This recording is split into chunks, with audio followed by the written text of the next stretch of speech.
Hola, buenos días a las 233 personas que están aquí presentes. Vamos a iniciar con las asesorías de rescate de esta edición otoño 2022, parte 2. Y les recordamos las reglas para permanecer aquí, que es que no pueden encender su micrófono, no pueden encender su cámara, el chat es solamente para preguntas y no pueden hacer anotaciones, ¿no? Sobre la pantalla, claramente, en su libreta como sea.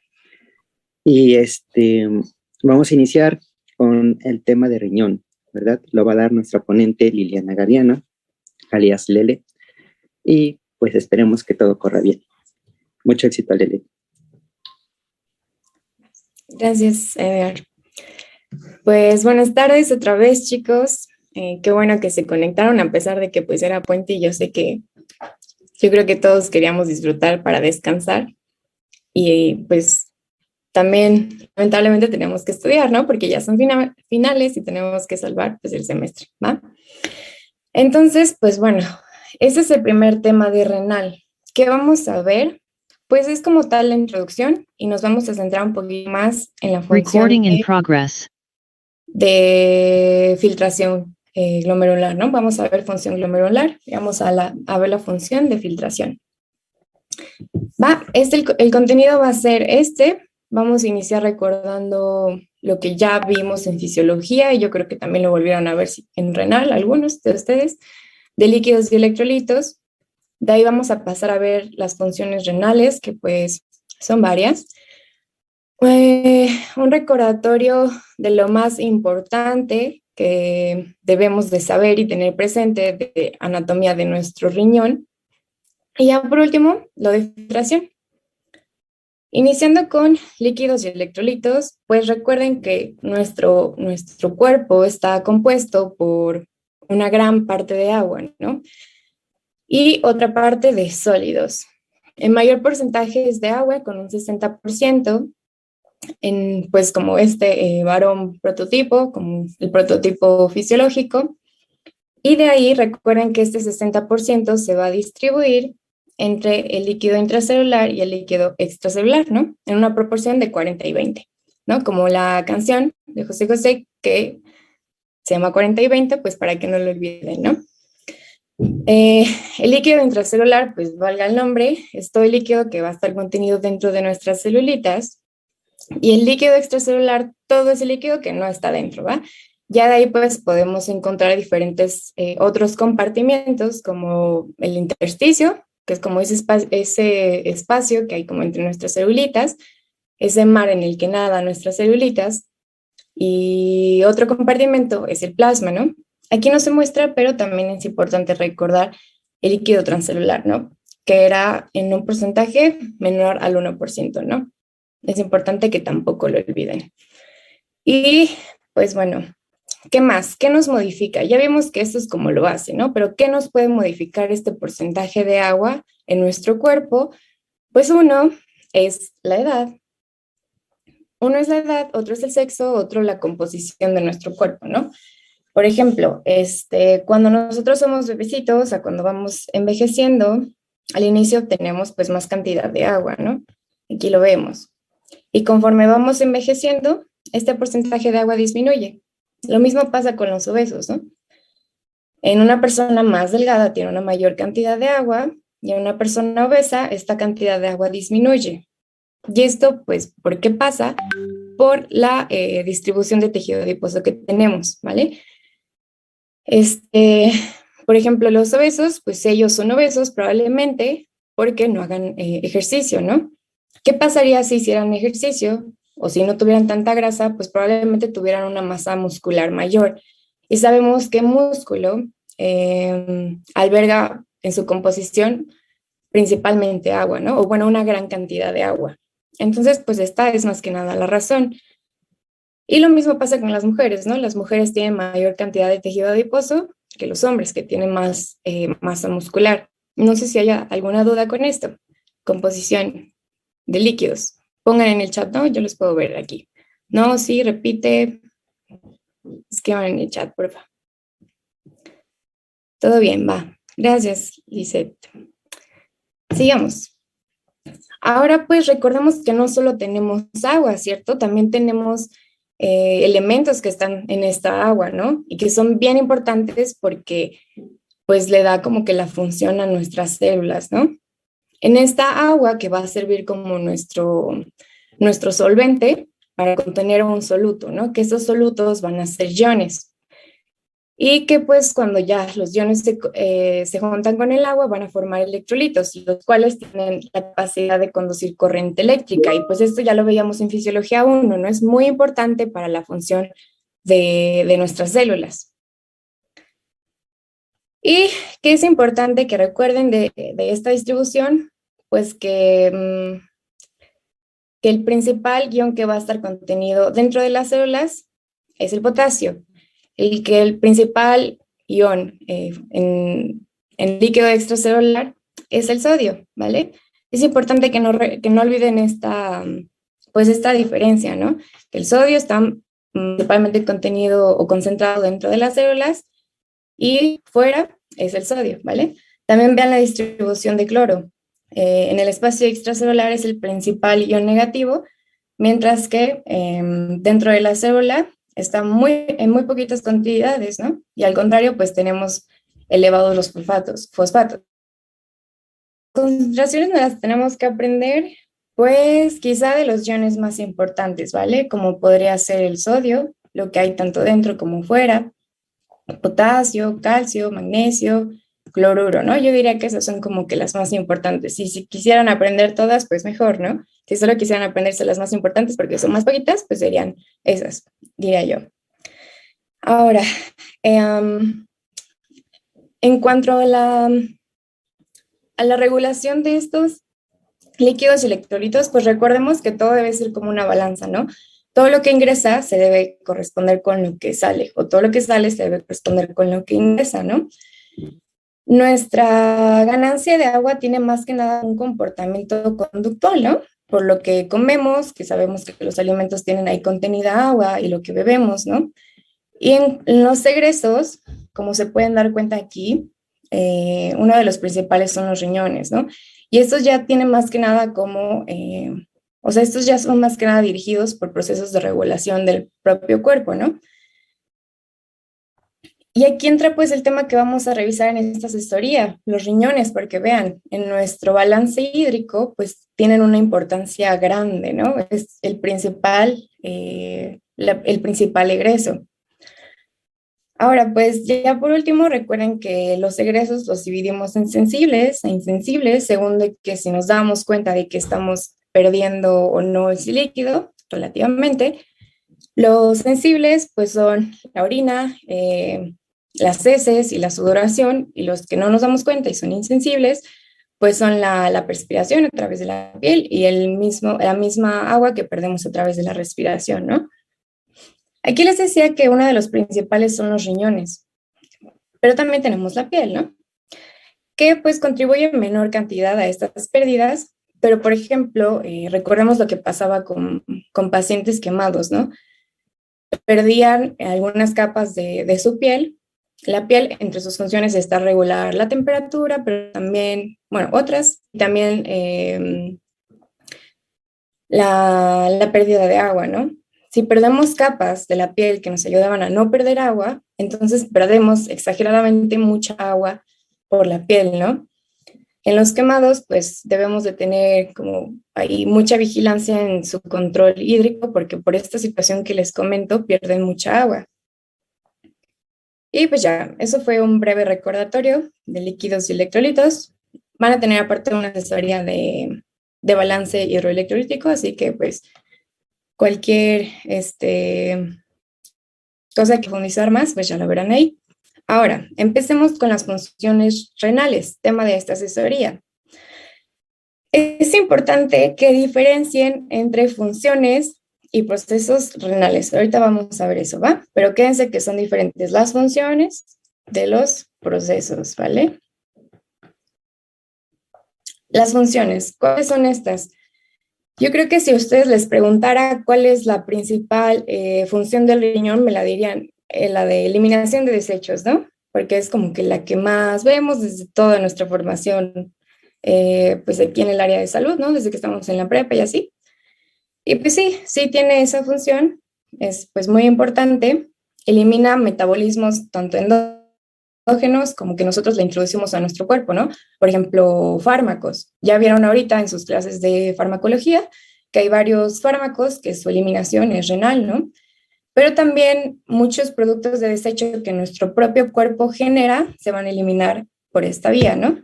Por ejemplo, la urea, que viene del metabolismo de aminoácidos, la creatinina, que viene del metabolismo de la creatina muscular, el ácido úrico, que viene del metabolismo de ácidos nucleicos, la bilirrubina, que viene del metabolismo de la hemoglobina, ¿no? Y entre otros, como hormonas, ¿no? Ahora, si bien es cierto que el riñón desecha estos productos que pues ya no nos sirven, yo diría que otra función que entra dentro de la misma, y aunque suene contradictorio, pues es cierto, también se encarga de mantener, ¿no? Porque pues llega todo lo que hay en nuestra sangre y sí elimina lo que no nos sirve, pero también mantiene lo que no nos sirve, ¿cierto? Y pues ya de ahí entran todas las otras funciones que tenemos. Es importante también que lo vean de esa forma, no solo como que el riñón saca todo, sino que también pues mantiene lo que nos sirve, ¿no? Imagínense que se nos vaya todo por la orina, pues no podríamos vivir de esta forma. Ok, otra función renal, la regulación del ácido base. Esto ya lo veían en Respi, ¿no? Renal, sistema renal junto con sistema respiratorio, de controlar el pH de la sangre, ¿no? ¿Esto cómo lo hace? Pues resulta que el riñón puede reabsorber, puede secretar y puede ácidos, incluso también puede sintetizar bicarbonato, ¿no? Eso también ya lo vamos a ver en otra asesoría, pero pues ténganlo presente desde ahorita, ¿no? Equilibrio hidroelectrolítico. Aquí pongo que modifica los egresos de sodio y agua para corresponderse con los ingresos, ¿no? Lo que veíamos, todo debe ser como una balanza. Ahora, no solamente de sodio, a lo mejor aquí lo menciona porque yo lo puse tal como lo venía el libro, porque pues el sodio es principal determinante de la tonicidad, ¿no? Del espacio extracelular. Pero pues modifica también de otros iones, ¿no? Como el potasio, como hidrogeniones, calcio, magnesio, entre otros, ¿no? Que igual vamos a ver más adelante, así que no se preocupen. ¿Qué otra? Pues regula también la presión arterial. Si ustedes se acuerdan, en nuestra regulación de nuestra presión arterial, tenemos o la dividíamos para pues, estudiarlo más facilito, de a corto plazo, de mediano plazo y de largo plazo, ¿no? Riñón va a intervenir en la de mediano plazo y en la de largo plazo. La de corto plazo, pues era por los vasoreceptores, ¿no? La de mediano plazo, y donde interviene el riñón, es gracias al sistema renina-angiotensina, ¿no? Y de largo plazo, interviene gracias a la natriuresis y a la diuresis, ¿no? Y después nos determina la presión arterial, ¿no? Donde vaya sodio va agua, y pues el agua determina la presión arterial, ¿cierto? Acuérdense que esta es de segundos a minutos, esta es de horas y esta es de días. Ok. Otra función que tiene el riñón, función hormonal. Participa, bueno, se encarga de la secreción de eritropoyetina, la cual es una hormona que estimula la síntesis de la producción de eritrocitos, ¿no? ¿Y esto en qué condiciones lo va a hacer? Cuando haya hipoxia, ¿no? ¿Por qué? Para que tengamos más eritrocitos y para que pueda estos eritrocitos cargar más oxígeno y pues compensar esta situación, ¿no? Y también participa en la activación de la vitamina D, que igual lo van a ver en sus clases de endocrino y que tiene relación con el metabolismo del calcio y de fosfatos. La última, y la que siempre se olvidan, pero que se las preguntan en sus exámenes, para que también riñón la hace, es la síntesis de glucosa, la gluconeogénesis en periodos de ayuno. siempre se le olvidan, a lo mejor no es tan importante, pero pues si se los preguntan en su examen, que sepan que es verdad, que también lo hace, ¿va? Va. ¿Alguna duda con estas funciones renales? ¿Todo bien? ¿Todo mal?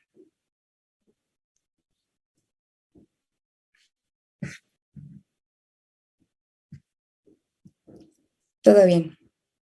Ok. Ahora, les decía que hay que diferenciar entre funciones y procesos renales, ¿no? Las funciones son estas, ¿no? Eliminar desechos. Y ahora, los procesos, ¿cuáles serían? Pues los procesos serían el cómo lo hace, ¿no? Por ejemplo, para la eliminación de desechos sería la filtración, sería la reabsorción y la secreción, ¿vale? Esa es la principal diferencia, solo para que no los confundan y lo tengan presente, ¿va? Y pues ya ahora sí pasemos con la anatomía fisiológica. Pues riñoncito es este órgano que pues tenemos dos, ¿no? Tiene forma de frijolito y localizado en la pared posterior del abdomen, atrás del peritoneo. Tiene medida de 12 centímetros por 6 y de ancho 3, ¿no? Tiene un peso de 150 gramos aproximadamente. Y en su parte medial vamos a encontrar que tiene como que esta muesca que corresponde al hilio renal. El hilio renal es importante porque desde aquí va a entrar la vasculatura, va a entrar también pues su inervación y va a salir el uréter, ¿no? El uréter que se conecta con vejiga, ¿no? Y la vejiga, pues como sabemos, es el reservorio de la orina, ¿no? No es que constantemente estemos produciendo orina y estemos orinando todo el tiempo, sino que la vejiga ayuda a ir almacenando esa orina que se va produciendo para que cuando se llene, pues ya podamos ir al baño y hacer pipí, ¿no? Ahora, si estudiando, bueno, hacemos un corte a riñón, ¿no? Y estudiando desde su parte más externa hasta la más interna, encontramos a la cápsula, que más que nada tiene función como de soporte, ¿no? Porque la cápsula es durita y el riñón es un poco más friable y más delicado, ¿no? Entonces la cápsula le da como protección.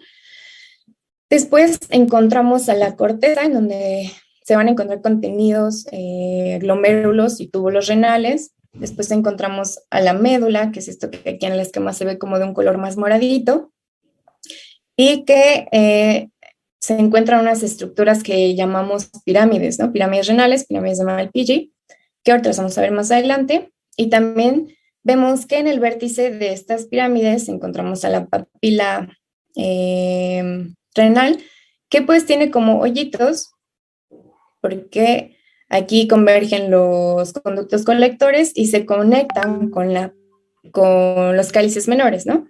Los cálices menores son esta partecita, que conectan a su vez con una parte más grande que recibe el nombre de cálices mayores, y ya la confluencia de estos cálices mayores ya es lo que nos da la pelvis renal, ¿no? Estas estructuras tienen pues propiedades contráctiles que ayudan a que la orina, mientras se vaya sintetizando acá, pues vaya descendiendo, ¿no? Y llegue a vejiga, que es donde queríamos tenerla. Ahora, ya hablando un poquito de la irrigación renal, eso también pongan atención porque suele ser pregunta de examen, ¿no? Les preguntan como el orden de los vasitos, que, ajá, pues el orden o el nombre que va recibiendo los vasos conforme pues van pasando ahí por el riñón, ¿no? Iniciamos con bueno, llega la arteria renal, ¿no? Y la arteria renal se va a dividir en segmentarias, ¿no? Superior, inferior, media, posterior, para todas las partes del riñón, ¿no? Esto depende pues de cada individuo, pero pues se encarga de llevar la irrigación a todo el riñón, ¿no? De ahí se divide otra vez y recibe el nombre de interlobares. Estas van a pasar entre cada pirámide, ¿no? Es estas que vienen aquí. Siguen y hasta que llegan más o menos a la base de la pirámide, hacen como esta curvita, ¿no? Esta curvita, y como pues está como arqueada, pues recibe el nombre de arteria arqueada, ¿no? Sigue, y después va a dar a las arterias interlobulares, y estas a su vez nos van a dar a las arteriolas aferentes, y después se continúa con las arteriolas eferentes, después con los capilares peritubulares, y ya con el sistema venoso, ¿no? Que es esto que se ve aquí. Ahora es importante que pongan atención en que estos capilares que se forman por la arteriola aferente y la eferente no son como el tipo de capilares que normalmente tenemos, ¿no? En otras partes del cuerpo, que comunican un sistema arterial con un sistema venoso, ¿no? En este caso decíamos que estaba la arteriola aferente y aquí la arteriola eferente, ¿no? O sea, está comunicando un sistema arterial con un sistema arterial, ¿no? Y los capilares peritubulares, por su parte, sí son, pues como los otros, ¿no? Un sistema arterial y un sistema venoso, ¿vale? Solo es como pues una diferencia ahí curiosa que obviamente tiene su función y que vamos a ir a ver más adelante, ¿no? Para que igual lo tengan presente. Como pueden ver, entre capilares peritubulares y la circulación venosa tengo este asterisco porque dependiendo de el tipo de nefrona del que estemos hablando, va a tener o no una especialización de esta circulación, que son los vasos rectos, ¿no? Estos vasos rectos, vean, son los que están aquí, son vasos largos que descienden hasta, pues, la médula, ¿no? Y van a acompañar a las asas de Henle de las nefronas yuxtamedulares, ¿no? Les adelanto aquí que tenemos dos tipos de nefronas, las corticales y las yuxtamedulares, y las que van a tener esta especialización eran estas, ¿cierto? Las yuxtamedulares, a los vasos rectos. Esto tiene obviamente una función, y es que este sistema de un asa de Henle larga que desciende hasta la médula, acompañada de sus vasos rectos, nos va a servir para la concentración de la orina, ¿vale? Igual tema de otra asesoría y que ya vimos en laboratorio, pero pues para que lo tengan presente, ¿no? Por ejemplo, vean en esta imagen cómo se ven muy bonitos nuestros glomérulos aquí y cómo descienden nuestras asas de Henle hasta médula, ¿no? Para que no se les olvide, imagínense que esta parte, voy a ver si puedo poner otro color para que no se pierdan. Esta parte es como el piso, ¿no? O el piso de una construcción. Y en esta parte estarían como las casitas, haciendo referencia a que en las casitas vamos a encontrar a los glomérulos, y en la parte de la médula están los cimientos, que en la analogía pues serían nuestras asas de Henle, ¿no? Solo para que tengan presente que en médula pues no estamos viendo glomérulos, ¿vale? Solo como estos cimientos, que eran los vasos rectos y las asas de Henle largas, ¿va? ¿Qué más es importante que sepamos aquí? Que principalmente vamos a tener nefronas corticales, entre un 80 o 90% de nuestras nefronas van a ser nefronas corticales, y solo un 10% van a ser nefronas yuxtamedulares, ¿va? Ahora, otra cosa que siempre les suelen preguntar es ¿cuál de estas es más sensible a hipoxia? ¿Las nefronas corticales o las nefronas yuxtamedulares? Si yo les preguntara a ustedes, ¿cuáles me dirían? Los leo en el chat.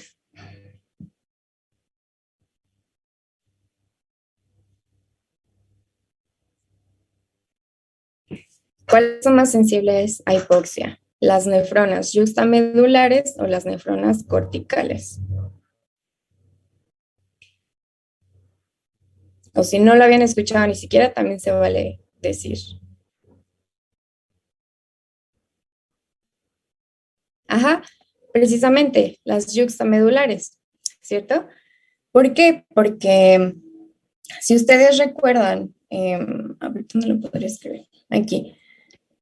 La ley de Pusil, no me acuerdo cómo se escribe, creo que sí, por ahí, nos dice que las resistencias son directamente proporcional a la longitud del vaso y la viscosidad multiplicados por 8 e inversamente proporcional al radio del vaso elevado a la cuarta potencia, ¿no? En este caso, ¿qué estamos modificando o qué nos importa? La longitud del vaso, ¿no? Les decía, estos vasos rectos son vasos pues muy largos, ¿no? Tienen una longitud grande y esto es inversamente proporcional a la resistencia. Mayor resistencia, menor flujo.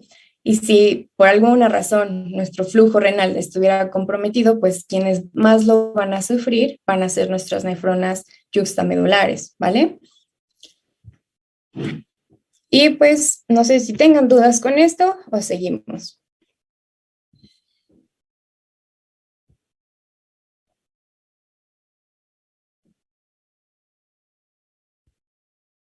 Todo bien. Vale. Ya por último, que no lo olviden que la nefrona es nuestra pues, unidad funcional, ¿no? Y está compuesta por un componente vascular, que es pues nuestro glomérulo, y nuestros túbulos renales, ¿vale? Por ejemplo, pues el componente vascular, pues como cualquier otro componente vascular, y los túbulos renales a lo largo pues de la nefrona van tomando diferente especialización en sus células para las funciones que realizan, ¿no? Otra cosa importante es que ustedes recuerden que al inicio, pues cuando recién nacemos nosotros como con 1 millón de nefronas aproximadamente por riñón, y conforme vamos envejeciendo, esto disminuye, ¿no? O también, si nosotros tenemos por alguna razón lesión renal o una enfermedad renal y se mueren nuestras nefronas, pues que sepan que no se sintetizan o no se crean o de la nada salen más nefronas, ¿no? Esto pues es irreversible. Esto afecta, por ejemplo, a los viejitos, ¿no? A partir de los 40 años de edad, cada 10 años disminuyen un 10% el número de nefronas que tenemos. Y pues bueno, lo que les mencionaba de que en los túbulos vamos a tener pues especializaciones, lo vamos a ver en función tubular obviamente, pero nada más aquí para que sepan que nuestros segmentos, nuestro túbulo se va a dividir en segmentos, ¿no? La forma más fácil para que se lo aprendan es que sepan que pues cada segmento se va a dividir en 3, ¿no? Por ejemplo, tenemos el túbulo proximal, que lo podemos dividir en liso y contorneado, pero también se puede dividir en S1, S2 y S3, ¿no? De ahí seguimos con nuestra asa de Henle, que se puede dividir en asa de Henle descendente fina, asa de Henle, descendente fina,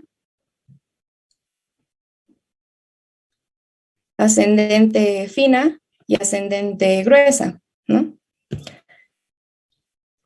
Y todo lo que esté más distal va a tener como una función más especializada, ¿no? Por ejemplo, el túbulo proximal, como tiene pues muy cerquita todo lo que se acaba de filtrar, se va a encargar principalmente de la reabsorción, ¿no? Pero esta es una reabsorción como brusca, o sea, prácticamente reabsorbe todo lo que ve, ¿no? El asa de Henle, pues ya veíamos que tiene función en concentración y dilución de la orina, y ya túbulo distal y conducto colector va a especializarse más como en qué va a estar o qué no va a estar, dependiendo de las necesidades de nuestro organismo en la orina, ¿no? Túbulo distal se divide en la mácula densa y se divide también en túbulo distal contorneado y liso. Y el conducto colector se divide en conducto colector cortical, conducto colector medular externo y conducto colector medular interno, ¿va? Para que se acuerden, cada uno de estos segmentos se va a dividir en 3.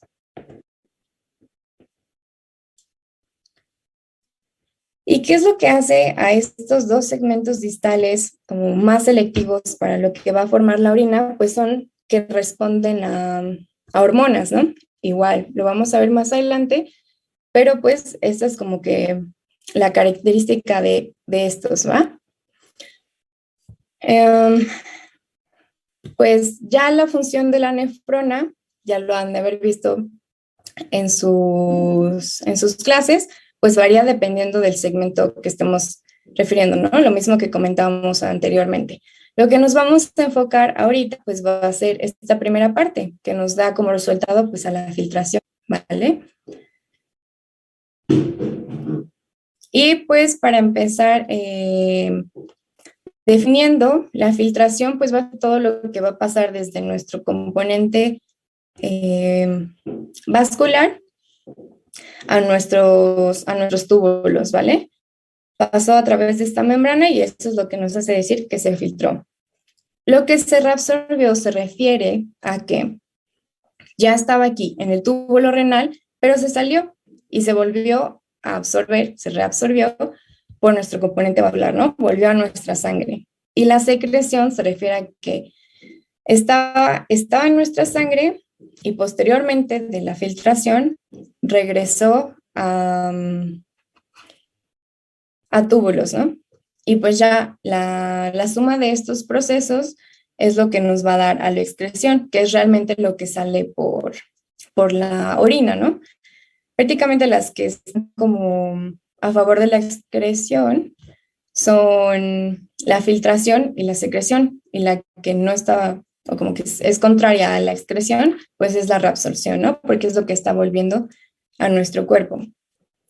¿Alguna duda con esto? Vi que alguien había levantado su mano.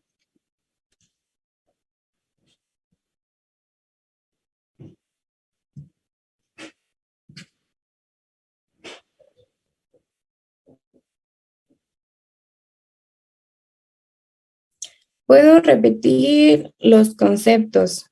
Supongo que estos, ¿no? Es filtración, reabsorción, secreción y excreción. Sí. Ajá. La filtración es lo que pasa cuando algo desde nuestros capilares pasa a túbulos, ¿va?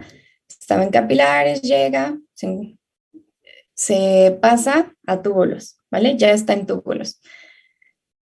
Después, ya estaba en túbulos y regresa a nuestros capilares peritubulares. Eso es la reabsorción, ¿no? Porque se absorbió a nuestra sangre, volvió a nuestro sistema. Después hay otras sustancias que se van a secretar, que lo que quiere decir es que estaban en capilares peritubulares y desde aquí pasaron a túbulos renales, ¿no? Y ya la excreción es lo que se convierte en orina, ¿no? Que es lo que se filtró, lo que se secretó, menos lo que se reabsorbió. No sé si ya quedó más claro. Es lo mismo que vemos aquí. La excreción es lo que se secretó, más lo que se filtró, menos lo que se reabsorbió.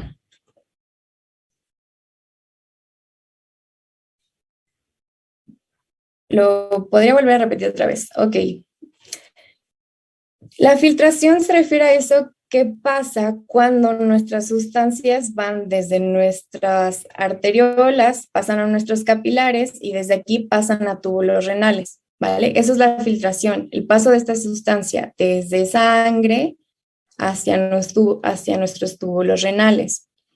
La reabsorción ya estaba en túbulos renales, ahora vuelve a capilares peritubulares, ¿no? Volvió a nuestro sistema, a nuestra sangre. Y la secreción se refiere a algo que está en sangre y que ahora va a pasar a túbulos renales. La excreción es la suma de lo que se filtró, porque vemos que está aquí en túbulos renales, más lo que se secretó, porque está también en túbulos renales, menos lo que se reabsorbió, que es lo que pasó desde túbulos renales hasta capilares peritubulares. Emanuel, no sé si ya quedó más claro.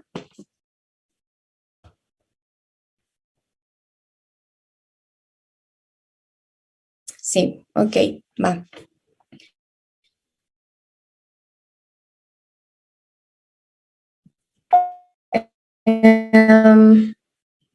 Entonces, esto es más de función tubular, pero pues precisamente a esto iba, ¿no? A que es importante saberlo porque hay sustancias que siguen diferentes comportamientos, ¿no? No es necesariamente que todo se va a filtrar, después todo se va a reabsorber y todo se va a secretar, ¿no?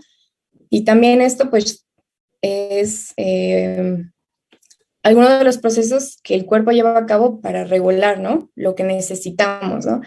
Si a lo mejor tenemos mucho de algo, vamos a secretarlo, o si tenemos poquito de algo y necesitamos pues regresarlo a nuestro sistema, lo vamos a reabsorber, ¿no?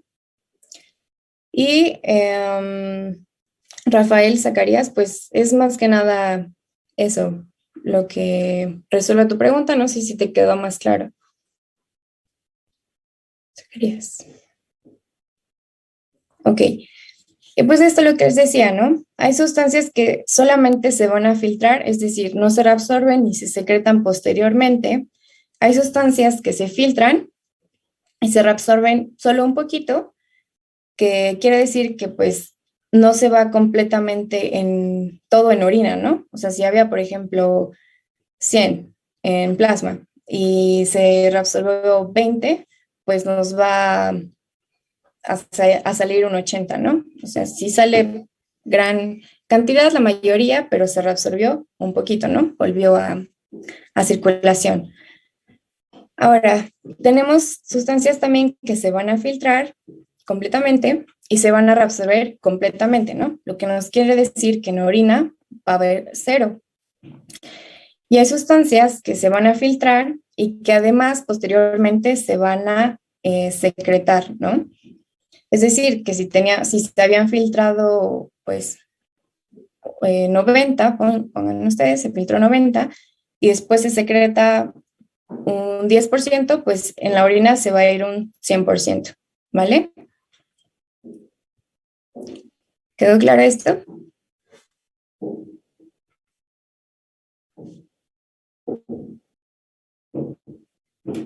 Sí. Lo puedo volver a repetir. Ok. Hay sustancias que solo se van a filtrar. Hay sustancias que se filtran y se reabsorben.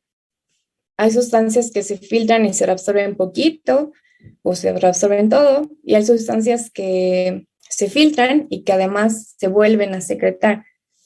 Esto les digo, va a quedar más claro cuando veamos función tubular porque ven de qué sustancias estamos hablando, ¿no? Por ejemplo, déjenme borrar esto. Ahorita vamos a hablar de aclaramiento y esto es algo que pasa, esta situación de que solo se filtra, no se reabsorbe y no se secreta, es algo que pasa, por ejemplo, con la inulina, ¿no? Que es un compuesto que vamos a ver más adelante. También hay sustancias que se filtran y se reabsorben solo poquito, ¿no? O sea, su concentración en orina va a ser menos a lo que había en sangre porque se reabsorbió poquito, ¿no? Como que le quitamos poquito. Y hay sustancias que se van a filtrar y se reabsorben todas. O sea, en la orina ya no va a haber nada. Lo quitamos todo, lo volvemos a sangre, ya no va a haber nada en orina.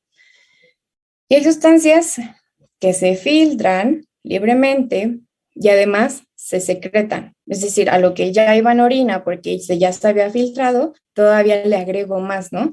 Que esto pues pasó desde sangre hasta capilar, hasta túbulo, perdón, hasta túbulo renal, ¿vale? Entonces pues la concentración en orina aumenta. ¿Ya quedó más claro, Julián?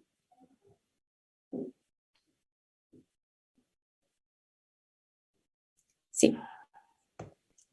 Vale, pues aquí está lo que les mencionaba de aclaramiento, ¿no? Em, pero bueno, a ver, unas preguntas para ver si les quedó claro esto que acabamos de ver.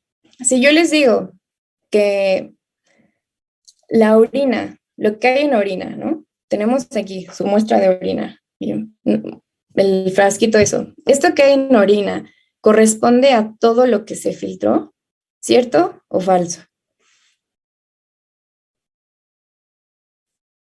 Falso, exactamente. ¿Por qué? Porque pues veíamos que posteriormente de la filtración intervienen otros dos procesos, ¿no? Que es la reabsorción, le estamos quitando cosas a la orina, y que es la secreción, le estamos agregando cosas a la orina, ¿no? Y si yo les digo, además, o sea, aparte de la secreción y la reabsorción, por ejemplo, si yo filtré 100 gramos de sodio, esos 100 gramos de sodio van a estar en la orina si no se reabsorbió y no se secretó, ¿cierto o falso?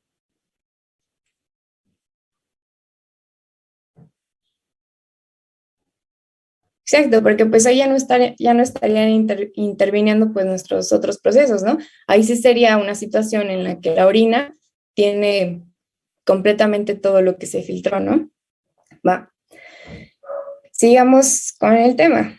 Este es un concepto, el concepto de aclaramiento que probablemente encontraron en sus libros de fisio, y pues se define como esto, ¿no? El volumen virtual de plasma sanguíneo que quedaría totalmente limpio de un soluto en cierto o en determinado tiempo, ¿no? Lo que esperaríamos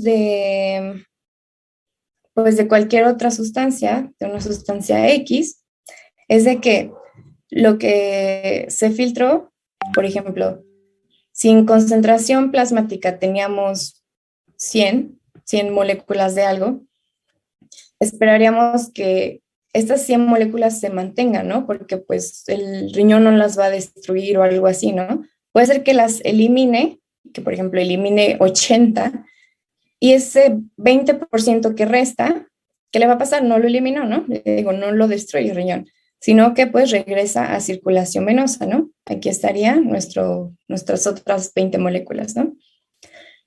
Pero lo que nos interesa en el aclaramiento es saber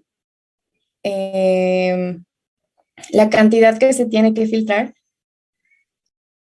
para que esta concentración venosa sea de 0, ¿no? ¿Por qué? Porque pues si tenemos aquí 0, estamos asumiendo que todo salió por la orina, ¿no? Lo eliminamos completamente, el plasma quedó limpio de esta sustancia, ¿no? Este 100% que había antes es este 100% que había aquí, ¿vale? Todo se fue por orina. Para estudiar esto, pues la gente que lo estudió y hizo estas investigaciones, ¿sí se ve la diapo? Porque se ve como muy borrosa aquí en mi... ¿Sí se ve? Ah, ok, bueno. La gente que estudiaba esto lo que hizo fue inyectarle cosas a, dudo que la gente, pero pues a modelos biológicos, ¿no?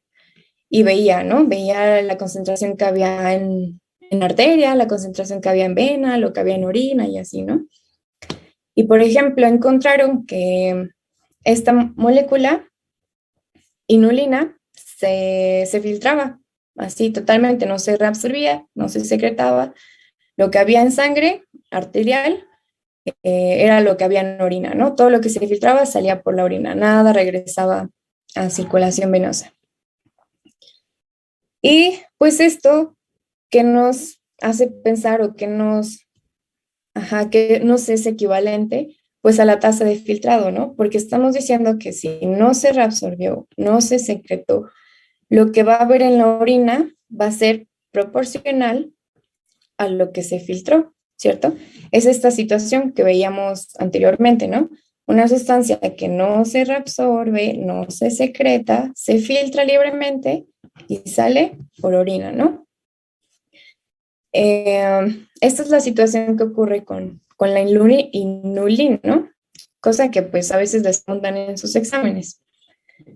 Entonces, pues, respecto a esto podemos establecer como una comparación de esta sustancia, la inulina, con otras, ¿no? Si esta relación es menor a 1, esto significa que esta sustancia que estamos comparando se reabsorbe, ¿no? Se reabsorbe. Por el contrario, si esta relación es mayor a 1, estamos diciendo que se secreta. Aquí puede ser, en menor a 1 puede ser que se reabsorba o que no se filtró completamente, ¿vale?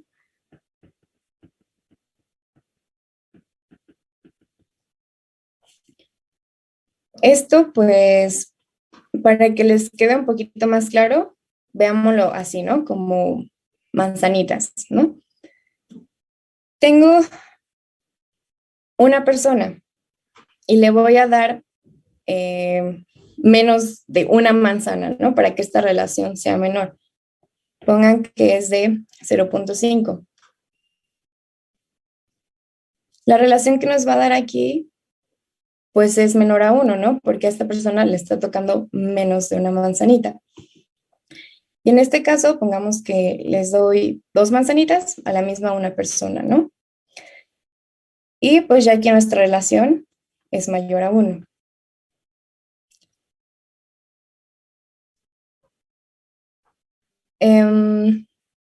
¿Qué más les podría decir aquí?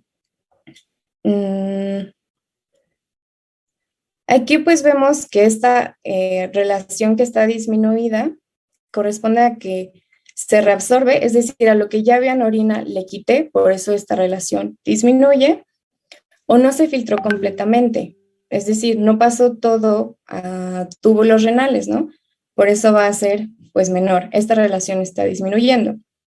Y aquí esta relación es mayor, ¿no? ¿Por qué? Porque le estamos agregando, que era la secreción, ¿vale? Desde que, o sea, de lo que ya teníamos en túbulos, le agregamos más. Ahora, ¿tienen dudas con esta parte de menor a 1, mayor a 1, la inulina, todo eso?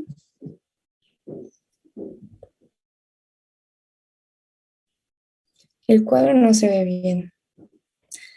Prácticamente lo que dice aquí es que los criterios para seleccionar una sustancia que nos pueda medir la tasa de filtrado glomerular es lo que les acabo de decir, que se filtre libremente, que no se secrete, que no se secrete, que no se reabsorba, que no se sintetice en riñón, que pues veíamos que también sintetiza algunas cosas, y que no sea tóxica para el riñón, ¿no? O que altere de alguna forma la función renal, ¿no? Eso es lo único que dice en esta tablita.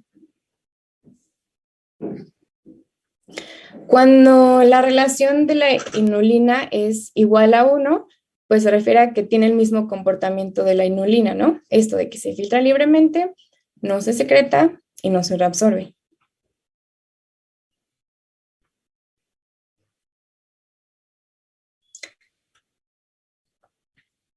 ¿Qué pasó? Entonces, el aclaramiento es diferente a la tasa de filtración. Pues sí, el aclaramiento es esto que les decía, el volumen de plasma que va a quedar libre de esta sustancia, ¿no? Libre.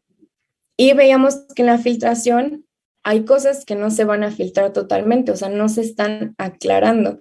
Van a seguir, dependiendo de qué estemos hablando, pues concentrados ahí en sangre, ¿no? Quedó más claro Montserrat Merino y Joltik dice que sí, podría repetir las relaciones, por favor. Sí, cuando esta relación es menor a 1, decimos que esta sustancia, cualquiera que sea la sustancia que estemos comparando con la inulina, se reabsorbe, ¿no? Porque veíamos que esta relación disminuye, ¿no? Le estamos quitando manzanitas, lo mismo que podríamos decir aquí, le estamos quitando a la orina algo, ¿no? La estamos reabsorbiendo, la estamos volviendo sangre.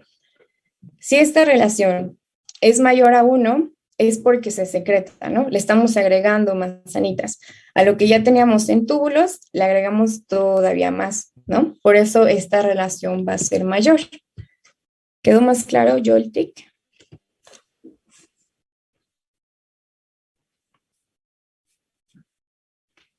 Sí, gracias. Pues si ya nadie más tiene otra duda, pues ya seguimos, ¿va?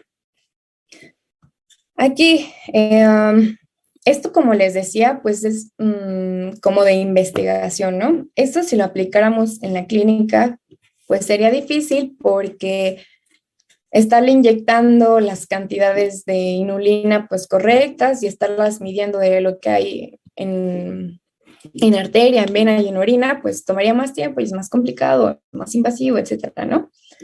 Algo que en la clínica sí se utiliza es las mediciones de creatinina. Y ya les había mencionado de dónde viene. ¿De dónde viene? Pónganlo en el chat.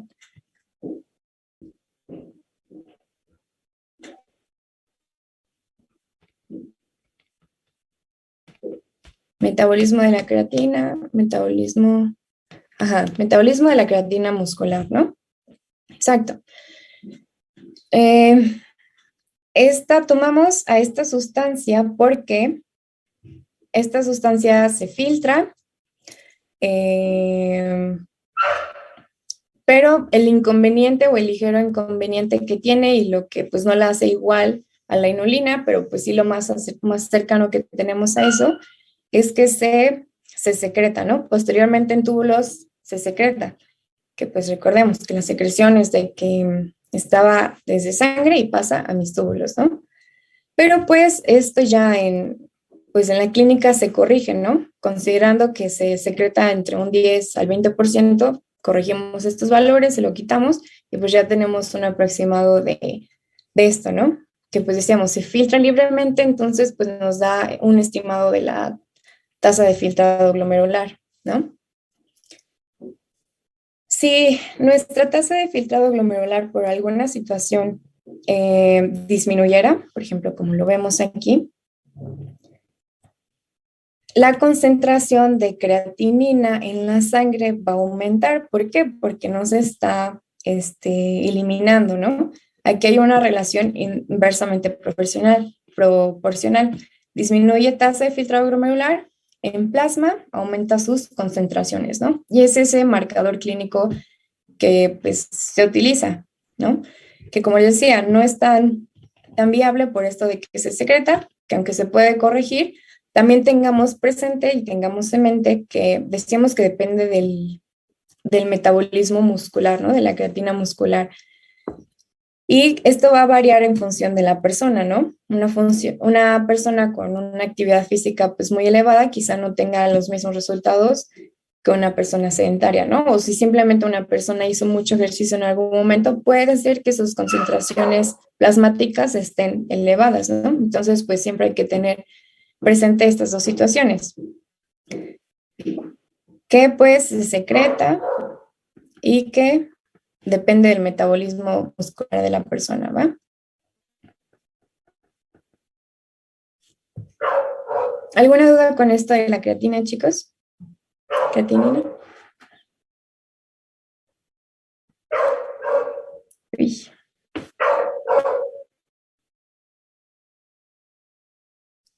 Sí, no. Lo repito, ok. Les decía que la inulina es esta sustancia que se corresponde muy bien a la tasa de filtrado glomerular por esto, ¿no? Porque se filtra libremente, no se secreta, no se reabsorbe, es proporcional a la tasa de filtrado glomerular, ¿no? Pero esto es más como en cuestiones de investigación. Lo que utilizamos en la vida diaria clínica para evaluar la tasa de filtrado glomerular es la creatinina, que viene pues del metabolismo de los músculos, ¿no?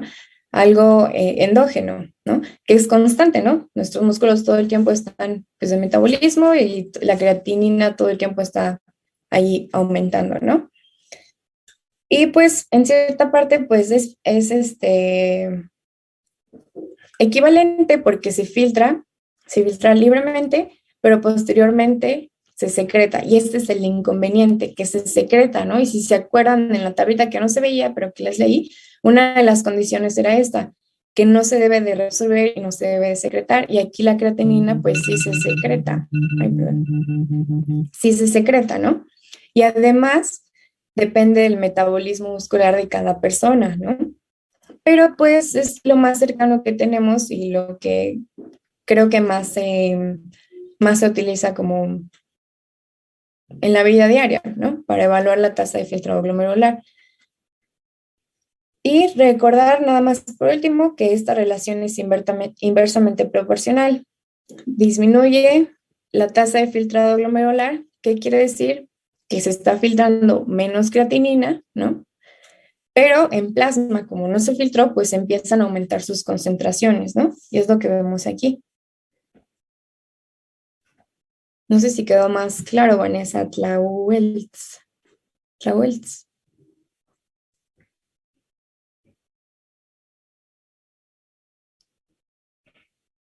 Sí. Bueno, pues sigamos. Pues ya hablamos de este proceso de la filtración.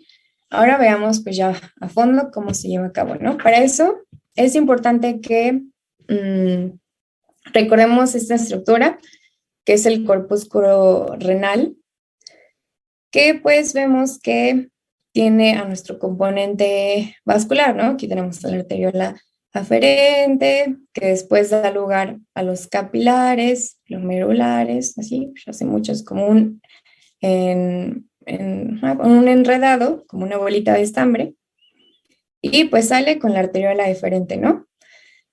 Y también tenemos a la cápsula de Bowman, que pues tiene dos paredes, ¿no? Una pared visceral y una pared parietal.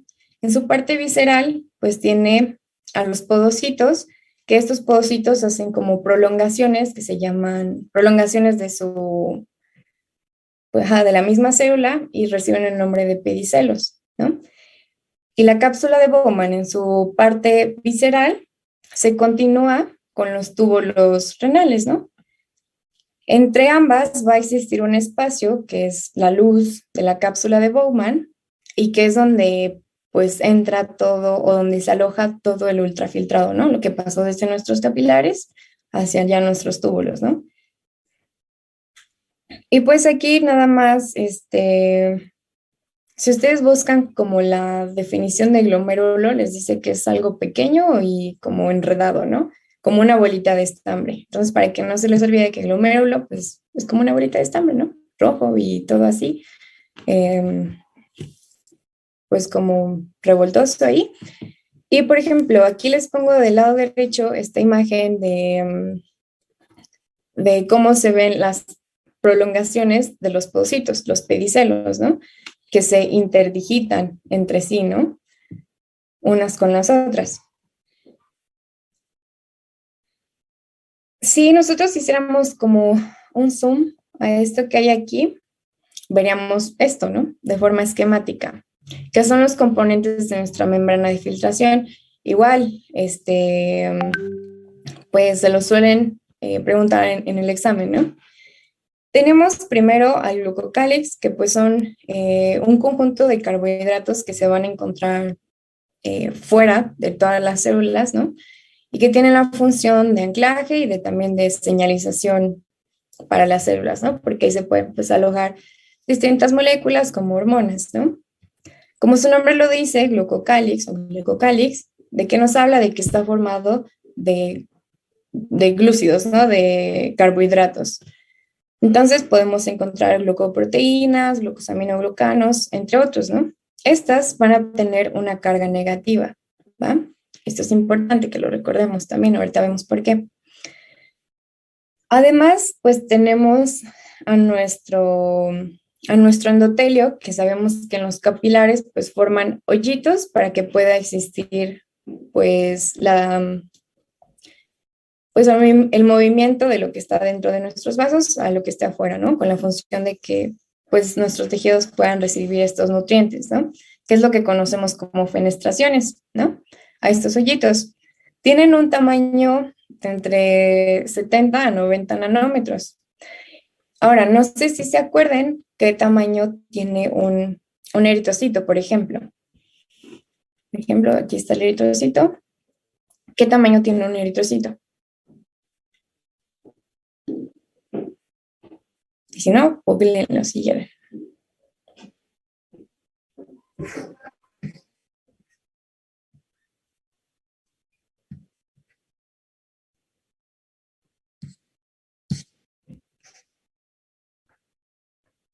De 7 a 8 micrómetros. ¿Ok? Sí, pues aquí lo importante que entendamos es que el tamaño de los eritrocitos, 7 a 8 micras, es muy grande o relativamente más grande a las fenestraciones de nuestro endotelio, ¿no? Entonces, pues este endotelio no va a dejar pasar al eritrocito y en general a las otras células de la sangre por su tamaño, ¿no? Son hoyitos pequeñitos y nuestras células son células pues, de mayor tamaño, ¿no? Ahora después tenemos a nuestra membrana basal, que pues ya vimos en esto, ¿no? Que fundamentalmente está conformada de proteoglucanos y colágeno tipo 4, ¿no? Estas tienen también carga negativa, ¿no? Entonces ya tenemos pues, varios elementos con carga negativa. Y por último, a los podocitos, ¿no? Que hacen sus procesos que conocemos como pedicelos y estos están comunicados uno entre el otro a través pues, de distintas proteínas, que es lo que vemos aquí, ¿no? En esta imagen con colorcitos, ¿no? Entonces, pues, para que algo se tenga que filtrar desde nuestro capilar hasta pues ya nuestro espacio tubular, pues tiene que pasar todos estos componentes, ¿no? Y también eso es como lo que va filtrando, ¿no? Como por ejemplo, cuando hicimos proceso de admisión para medicina, ven que son varios exámenes, ¿no? O sea, solo por ser área de la salud, es un examen más y así, ¿no? Son distintos filtros que le van poniendo en este caso a las sustancias para que de forma selectiva solo algunos pasen, ¿no? En este caso, pues los que fueron más hábiles en sus exámenes, en sus promedios, etcétera, fueron los que se quedaron en la carrera, ¿no? Y de esta forma pasa igual con nuestro filtrado, va a pasar selectivamente algunas cosas. ¿Qué cosas? Pues es lo que vemos aquí, ¿no? Gracias a que estos elementos que les mencioné forman una barrera por tamaño y forman una barrera por carga, va a pasar pues lo contrario, ¿no? Si tenía una carga negativa, va a poder atravesar lo que tenga una carga positiva, porque cargas negativas entre sí se van a repeler, ¿no? Lo negativo, ni al caso, ni va a pasar por ahí, ¿no?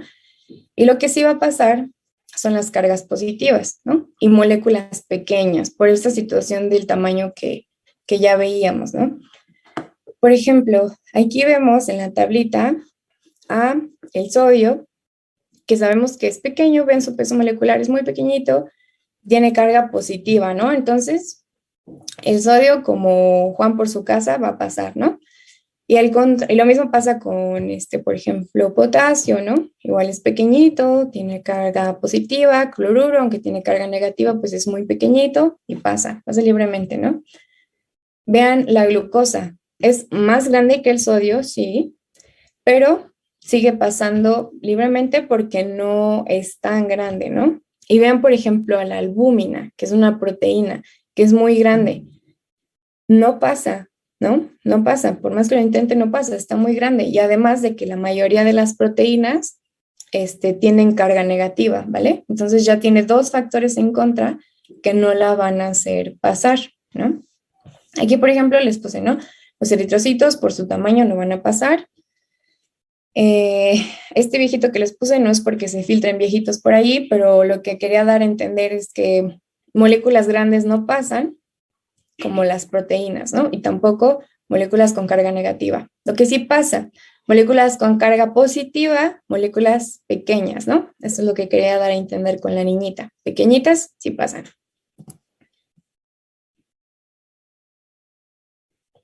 Y pues, ya por último, entiendan que la integridad de esta barrera, de cada uno de estos componentes que vimos, es lo que nos va a determinar la composición de lo que se filtró, ¿no?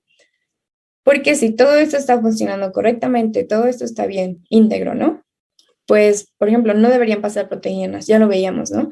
Pero si por alguna razón se llegara a alterar esta barrera, van a empezar a pasar proteínas, ¿no? Normalmente, como sabemos, no debemos encontrar proteínas en la orina, pero si llega a haber una alteración en esta barrera, pues podrían aparecer ahí proteínas, ¿no?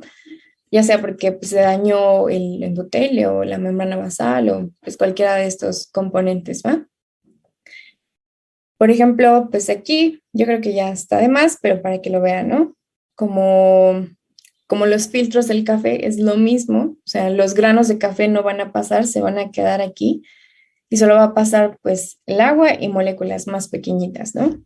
Lo mismo en riñón. Lo más pequeñito con carga positiva sí va a pasar, lo más grande con carga negativa no va a pasar. ¿Va? ¿Alguna duda con esto?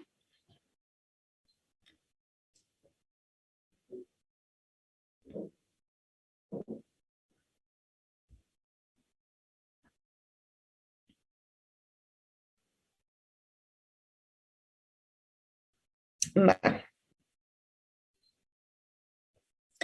Pues, ¿qué hora es? Va.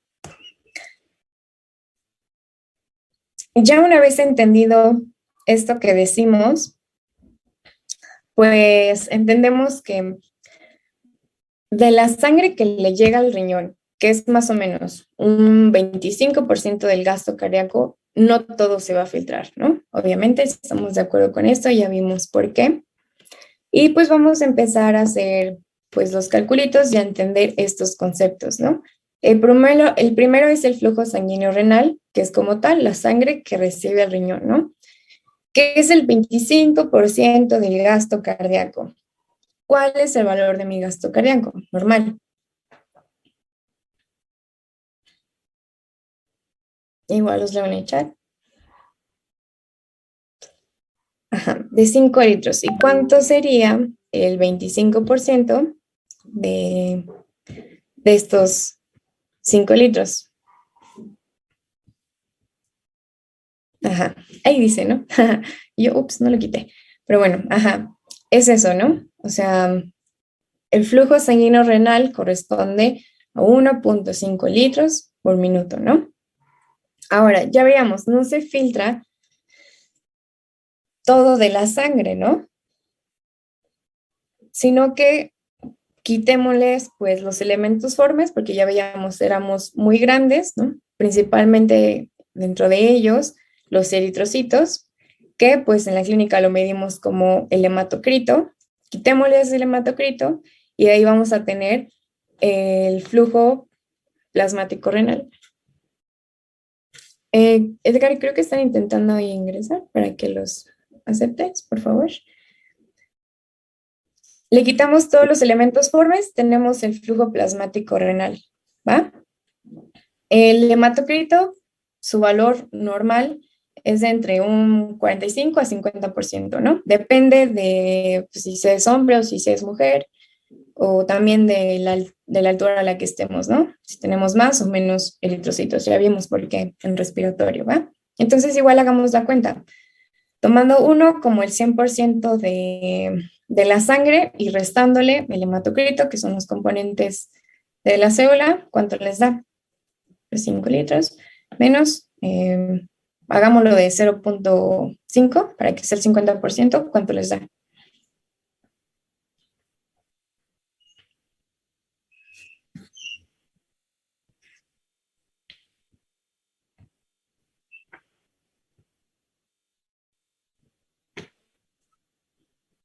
Ahorita respondemos tu pregunta, Alejandro Granillo. Mientras, ¿cuánto les da? 5 litros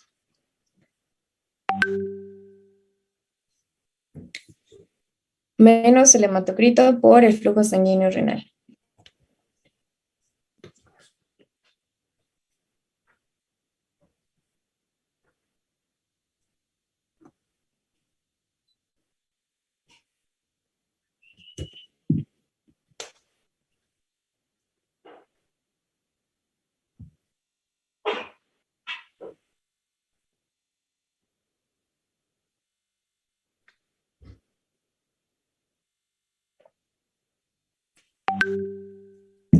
Bueno, vamos a responder la pregunta de Alejandro, ¿va? pregunta que si el aclaramiento de la glucosa queda como menor a 1. Veamos que los que tienen esta relación menor a 1 es porque se reabsorben. Y la glucosa, sí, la glucosa normalmente a sus concentraciones de rango normal se reabsorbe totalmente, ¿vale? En el primer segmento de la nefrona, en el túbulo proximal, la glucosa se debe reabsorber en un 100% en condiciones normales, ¿va? Entonces, pues sí, el aclaramiento de la glucosa sería como menor a 1%. Y pues bueno, ahí está. El flujo plasmático renal, pues sí, es de 625 mililitros por minuto. Y ya por último nos queda ver la fracción de filtración, ¿no?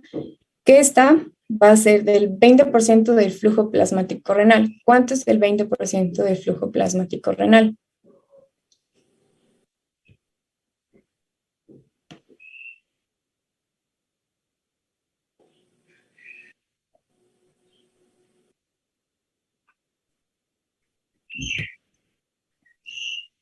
¿20% de 625 mililitros por minuto? Muy bien, 125, ¿no? 125 mililitros por minuto. ¿Ah? Y pues, la pregunta aquí es, ¿por qué es del 20%, no? O sea, ¿por qué no puede ser del 10 o del 80 o de cualquier otro valor, no? Pues lo vamos a ver aquí. La tasa de filtración glomerular va a depender fundamentalmente de dos cosas, que una es la presión de filtración, que esta depende a su vez de las fuerzas de Starling, y la otra, el coeficiente de filtración, ¿no?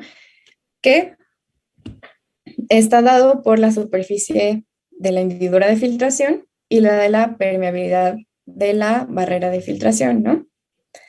La superficie de hendidura principalmente pues está dado por la cantidad de nefronas que tengamos que estén funcionando correctamente y la permeabilidad por la integridad de esta membrana, ¿no? Por ejemplo, podemos ver que hay que esto varía, por ejemplo, en enfermedades autoinmunes, en donde se forman anticuerpos que van a dañar a alguno de estos elementos de la barrera de filtración, por ejemplo, a la membrana basal. Si estamos destruyendo la membrana basal, estamos comprometiendo a la integridad de esta barrera, ¿no? Y otra, por ejemplo, de otra alteración sería en la superficie de hendidura en los viejitos, ¿no? Pues decíamos que su cantidad de nefronas va disminuyendo conforme a la edad, pues tienen menor superficie de hendidura de filtración, simplemente pues porque tienen menor cantidad de nefronas, ¿no? Y pues aquí lo veíamos, ¿no? Aquí hay una hendidura de filtración incrementada, ¿no? Y aquí pues está disminuida, ¿no? Ahora, empecemos con el primero, ¿no? Que son la presión de filtración. Las fuerzas de Stalin ya las vimos en cardio, pero pues solo recordando rápidamente, van a haber dos fuerzas que van a favorecer la filtración, ¿no? La filtración, veíamos como ese paso de un lado a otro, ¿no? Por ejemplo, este podría ser el capilar y el espacio tubular, ¿no? Hay dos fuerzas que se van a favorecer. En este caso, es la presión hidrostática del capilar, que sería este muñequito, que empuja pues hacia las paredes del vaso, y la presión coloidosmótica del espacio tubular, que pues estaría dada por las proteínas, ¿no? Que normalmente no hay proteínas, ¿no? Pero esa sería la fuerza. Y las que se oponen sería la hidrostática tubular y la oncótica capilar, ¿no? La oncótica capilar es como si intentara jalar el agua, la quiere devolver hacia el vaso, pero pues la hidrostática la empuja, ¿no? Y pues esto es un constante juego entre las fuerzas, si aumenta una, qué pasa con el filtrado glomerular, si disminuye, y lo vamos a ver en ejemplos más adelante, ¿no? Aquí, volvemos pues como a hacer cuentitas. Esto, como les decía, depende pues, de cada persona, ¿no? De su edad, pues, de su integridad renal que tenga, el coeficiente de filtración. Y las fuerzas de Starling, pues ahí sí, en condiciones normales tendrían valores fijos, ¿no? Y pues igual hagamos las cuentas. La presión hidrostática glomerular tiene un valor de 50, la presión hidrostática de la cápsula de Bowman, un valor de 10, la presión oncótica del glomérulo tiene un valor de 25 y la presión oncótica del espacio de Bowman normalmente debería ser de 0, ¿no? Porque decimos que no se filtran proteínas, pues no debería haber ahí proteínas que estén dando una presión oncótica en el espacio de Bowman, ¿va? Si hacemos esta cuentita, nos va a dar un valor de 15, ¿no? Que pues en otros lados pueden encontrar que es de 10. Esto también se lo suelen preguntar en sus exámenes, como que el valor de las fuerzas de Starling, ¿no? Que al final esto nos va a determinar con qué fuerza se va a filtrar, ¿no? El líquido que pase por ahí. En cuanto a la tasa de filtrado glomerular, como si hacemos esta cuentita, va a salir de unos 125 mililitros por minuto, que si lo multiplicamos por el total de minutos que hay en un día, pues nos va a dar de 180 litros por día. Pero pues sepan que esto es como en un sujeto igual fisiológico, pero mientras nosotros tengamos una tasa de filtrado glomerular mayor de 90, pues vamos a estar dentro de rangos, ¿vale? ¿Alguna duda hasta aquí?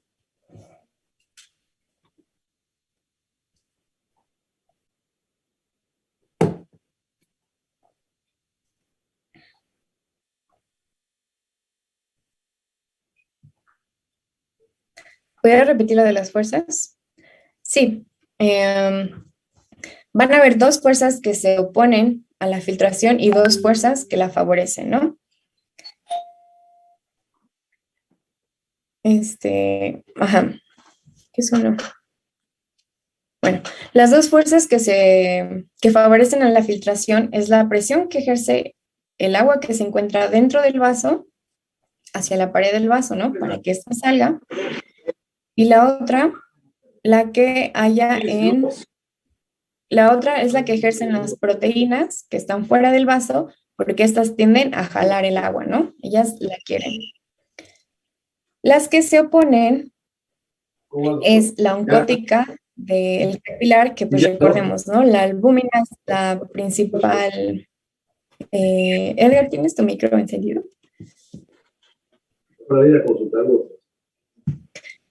La albúmina es la principal proteína que encontramos pues en nuestra sangre, ¿no? Y la principal determinante es la presión oncótica capilar. Y esta jala, ¿no? Jala el agua, la quiere regresar hacia el capilar.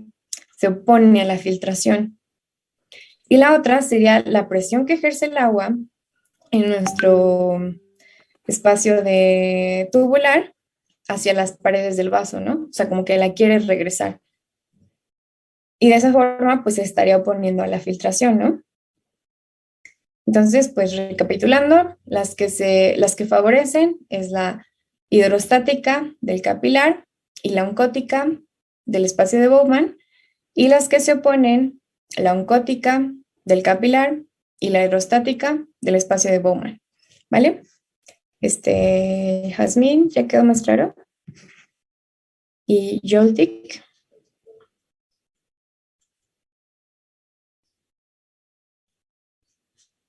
Sí, va. Pues aquí están los ejemplos, ¿vale? ¿En qué casos podríamos modificar nuestro coeficiente de filtración? en una nefropatía ya veíamos pues que se alteran de alguna forma se está alterando alguno de los componentes o sea, independientemente de la causa, se está alterando algún componente de la barrera de filtración.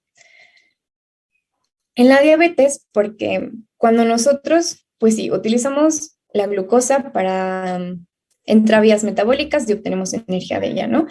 Pero cuando esta glucosa sobresale a lo que nosotros requerimos, entra a otras vías metabólicas que tienen como producto tóxicos, ¿no? Sustancias tóxicas. De ahí viene pues mucha de la fisiopatología de la diabetes, ¿no? Por qué la diabetes es mala, ¿no? Y estos productos tóxicos que producto de su metabolismo van a afectar a endotelio, ¿no? Si afectamos endotelio, ya estamos afectando ahí a uno de nuestros componentes de la barrera de filtración, ¿no? Lo estamos dañando porque es tóxico, esto crea pues un proceso inflamatorio. La inflamación se hace con la finalidad pues, de reparar, pero cuando la inflamación pues dura más, empieza pues a mismo destruir el tejido, ¿no? Entonces hace como un ciclo vicioso ahí de que se está dañando pues los componentes de nuestra barrera de filtración, ¿no? Y lo mismo pasa con la hipertensión. Si tenemos una hipertensión arterial pues sostenida por mucho tiempo, la fuerza que la sangre está ejerciendo sobre las paredes del vaso va a dañar el endotelio, ¿no? Por las fuerzas de cizañamiento. Lo mismo, provoca inflamación y esto provoca daño, ¿no? Y aquí, por ejemplo, la inflamación no solo es daño al endotelio, en la hipertensión no solo es daño al endotelio por las fuerzas de cizañamiento, sino que también la inflamación, ya lo van a ver en atopato, pero hace que se liberen metaloproteasas que dañan también proteínas de la membrana basal, ¿no? Entonces estamos dañando el endotelio y estamos dañando también a la membrana basal, ¿no? Y pues esto compromete a nuestros componentes de la membrana y disminuye nuestro coeficiente de filtración, ¿no? Por lo tanto, la filtración va a disminuir. Ahora,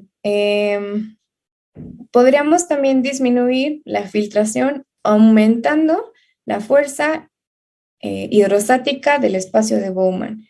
Esto como, pues imagínense que tienen aquí su riñoncito, conecta con su uréter, pero tienen un cálculo aquí, ¿no?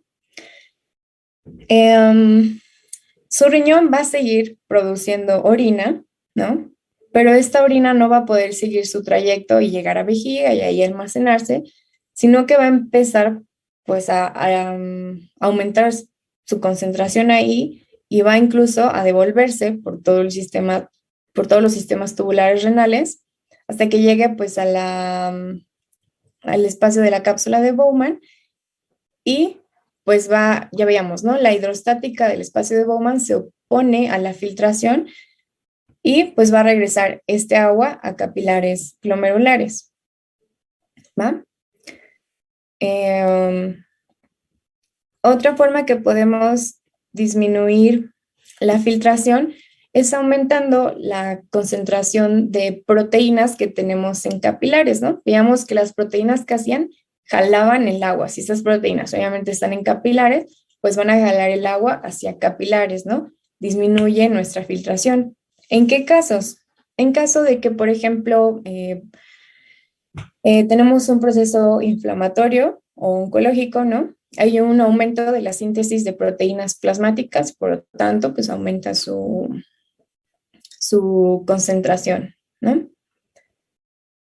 Ahora, la otra forma que podemos disminuir la filtración es disminuyendo la presión hidrostática del capilar glomerular, ¿no? ¿En qué situaciones? Pues en que disminuya la presión arterial, ¿no?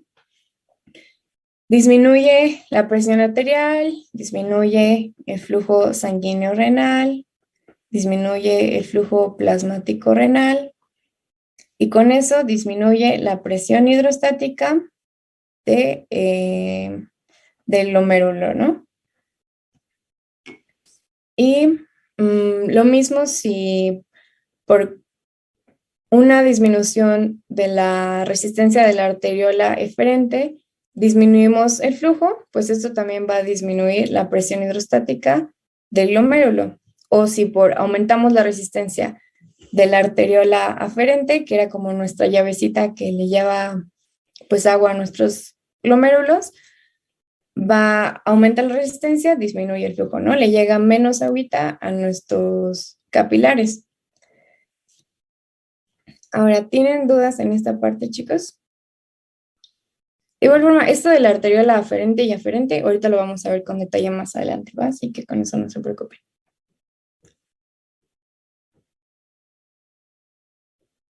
Lo que les debe quedar principalmente más claro son estos ejemplos, ¿no? Lo del lito, cómo hace que se regrese el agua, aumenta la presión hidrostática del espacio de Bowman, ¿no? Que se oponía a la filtración. Lo de cuando disminuye el coeficiente de filtración, pues por alguna patología y cómo lo hace. Y de qué pasaría en situaciones de que me aumenten la concentración de proteínas plasmáticas, ¿no? Me jalan más agua. ¿Y en qué situaciones ocurre? Pues en estas, ¿no? ¿En qué situación podría haber una disminución? O sea, ya no un aumento, sino una disminución de las proteínas plasmáticas. Pues ya lo dijimos, que la albúmina es una de estas principales determinantes en una situación en la que se esté sintetizando menos albúmina, ¿no? Que sabemos que se sintetiza en hígado, pues alguna enfermedad hepática. ¿Va? ¿Dudas con esto, chicos?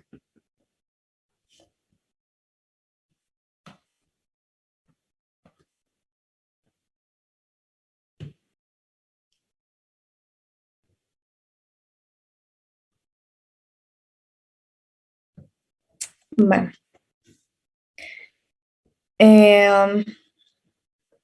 Aquí les puse una tablita en donde estamos viendo la composición del filtrado glomerular, ¿no? Esto es como el resumen de todo lo que acabamos de ver, ¿no? Proteínas. ¿Hay en plasma? Sí. ¿Se filtran? No. Por lo tanto, ¿debería haber en orina? Pues no, ¿no? Ahora, si les digo que las proteínas no se filtran porque son muy grandes, ¿qué pasa con los aminoácidos? ¿Creen que estos, obviamente ya lo están viendo aquí, pero estos se filtran libremente o se filtran poquito o qué le pasa a los aminoácidos? Y vamos a ocultarlo. ¿Qué le pasa a los aminoácidos? ¿Se filtran? ¿Hay aminoácidos en la orina? Díganme si se filtran o no se filtran.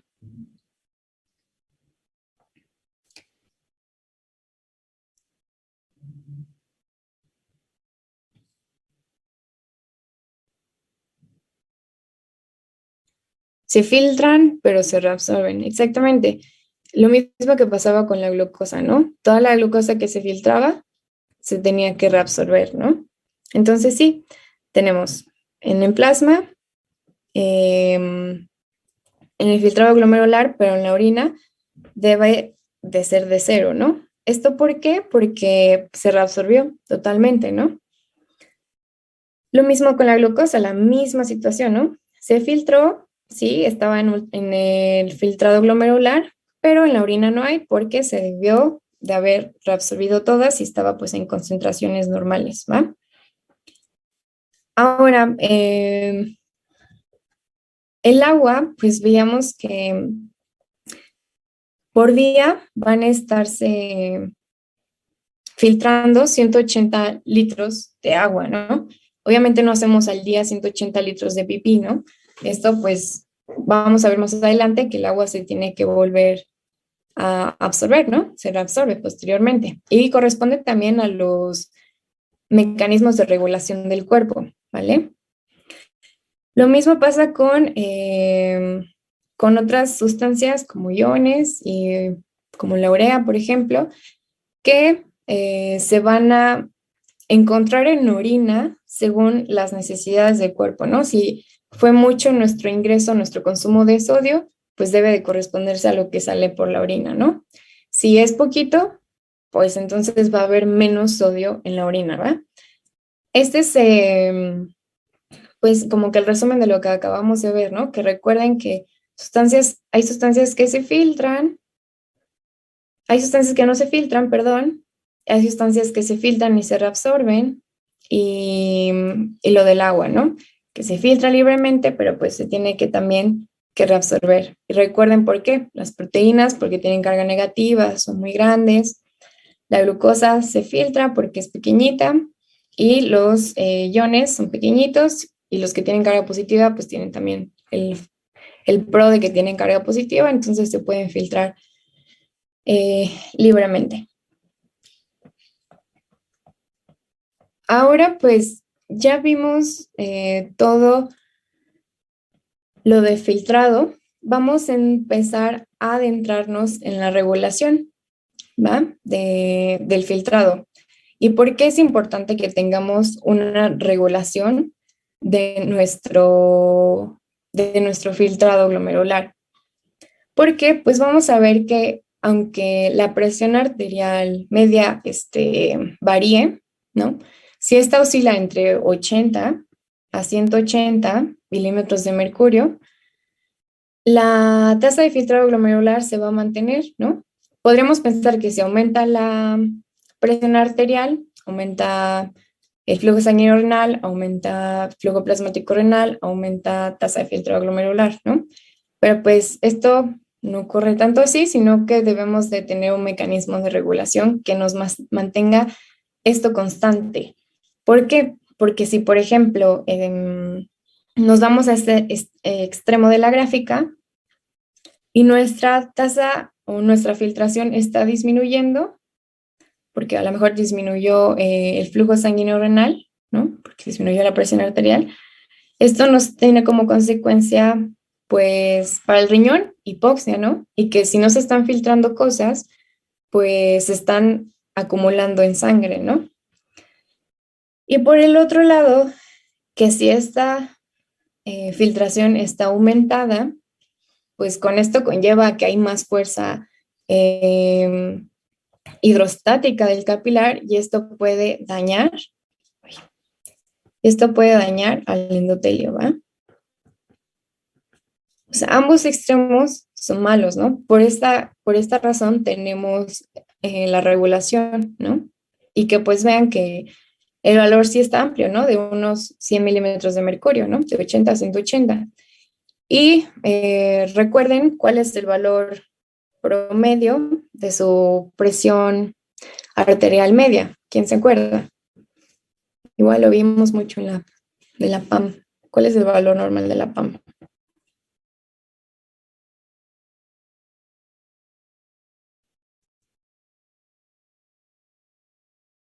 Joltik dice que 90, ajá, los demás dicen que 93, sí. Normalmente si hacemos la cuentecita nos daba de que 93.3333, ¿no? Entonces, pues, para que tengan presente que de este rango normal podemos todavía como que adecuarnos a variaciones, ¿no? Tanto que disminuye como que aumenta, ¿vale? ¿Cómo lo vamos a regular? Ya vimos por qué debemos regularlo, ¿no? Ahora, ¿cómo lo vamos a regular?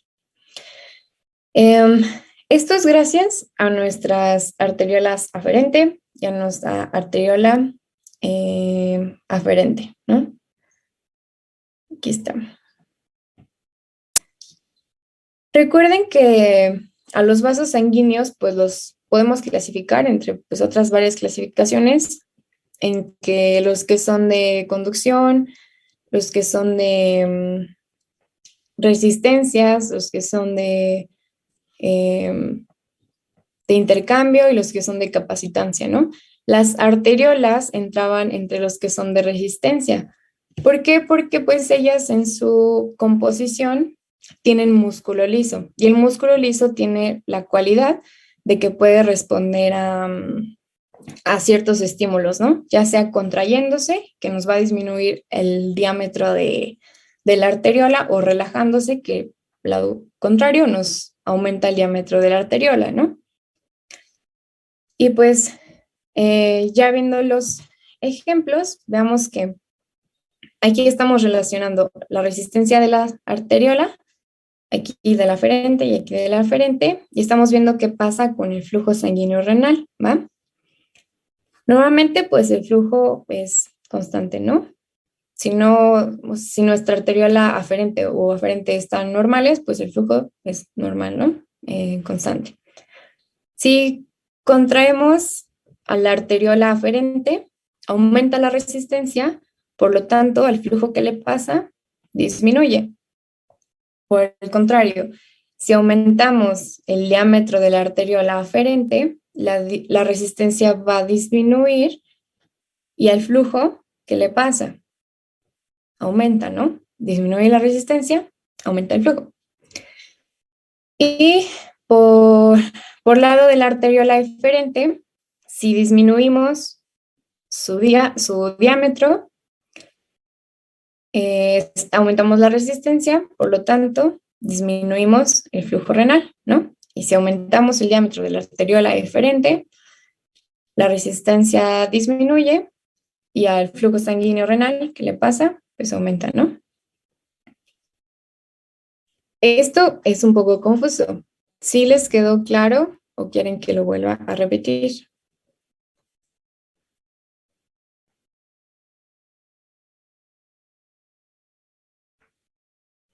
Va, lo repetimos otra vez, ¿va?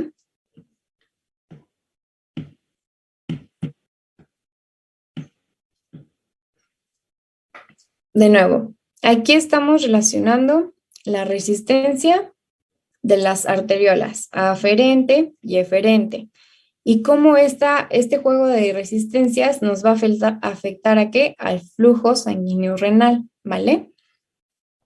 ¿Cómo aumentamos la resistencia? Haciendo más pequeño el diámetro, ¿cierto? Vasoconstriccionando, como sea que se diga, ¿no? Disminuyendo el diámetro, ¿no?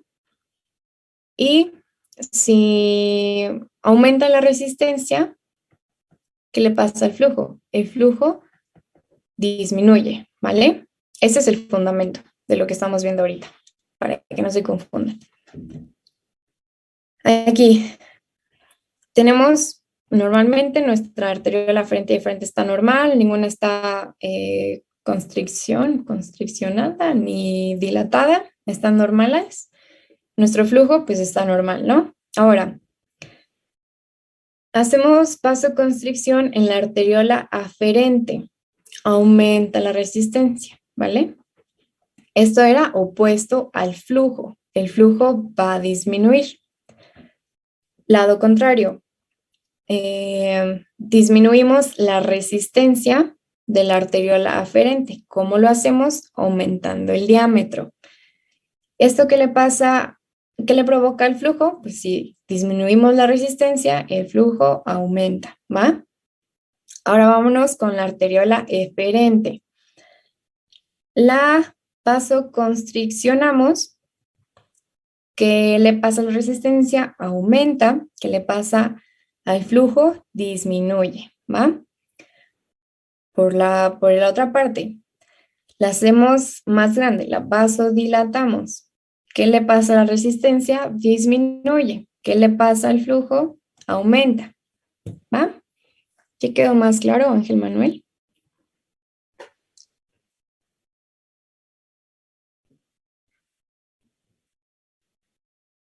Sí, va. Pues sigamos. Aquí, y truco y cosa que siempre confunde mucho, es que lo que le pase al flujo sanguíneo renal, pensaríamos que se corresponde directamente a lo que le pasa a la tasa de filtrado glomerular, pero no es así. Y ahorita vamos a ver por qué no se corresponde, ¿va? En este caso, ¿qué está pasando? Estamos aumentando la resistencia, estamos vasoconstriccionando la arteriola aferente. Esto, para que sea más fácil, lo vamos a poner como una analogía de un tubito, ¿no? Este tubito está aquí. Esta va a ser la salida del tubito. Esta va a ser la entrada. Y a este tubito le va a estar llegando agua, ¿va? Yo no sé dibujar una llave, pero esto es una llave, ¿va?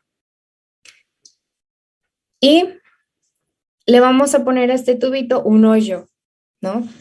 que si obviamente le metemos agua, pues por ese hoyo va a salir sangre, ¿no? Entonces, aquí estamos aumentando la resistencia de arteriola aferente. La aferente era la entrada. Que en la entrada pues tenemos a nuestra llavecita de agua, ¿no? ¿Qué le va a pasar al flujo? O bueno, en este caso a la presión hidrostática. ¿Qué le va a pasar a la presión hidrostática si nosotros le cerramos a la llave, ¿no? Porque estamos aumentando la resistencia aquí. Es como la analogía de que le cerráramos a la llave. ¿Qué le va a pasar a la agüita? Que normalmente va a salir por acá. ¿Va a salir más agüita o sea, va a salir menos agüita?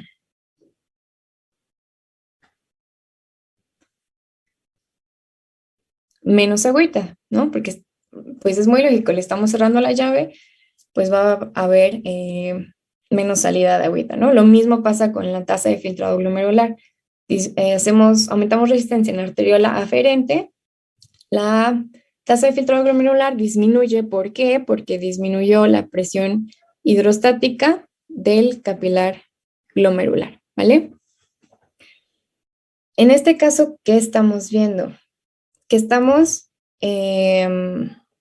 aumentando la resistencia en la arteriola eferente. Si yo a este tubito le tapo la salida, o sea, lo cierro, ya no está saliendo agua, ¿qué le va a pasar al agüita que sale por aquí? ¿Va a salir más agüita o va a salir menos agüita?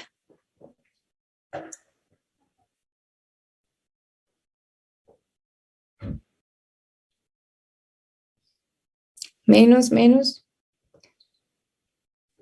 ¿Alguien opina lo contrario? Más, más, más, más, más. Pues sí, ¿no? Si no es menos, es más. Pues sí, ¿no? O sea, imagínense que la llavecita sigue abierta y si yo estoy tapando la salida, pues el agua que está aquí contenida va a salir más, ¿no? Pues va a salir pues, así fuerte, ¿no? Lo mismo pasa aquí, pues está nuestro suministro constante, no le pasa nada al suministro, la llavecita está abierta, pero estamos tapando la salida, ¿no? El agua que está aquí va pues aumentar, ¿no? Esto, si aumenta el agua, pues aumenta la presión hidrostática del capilar y esto se favorecía a la filtración, ¿no? Por lo tanto, nuestra tasa de filtrado glomerular aumenta, ¿va? ¿Dudas con estas dos?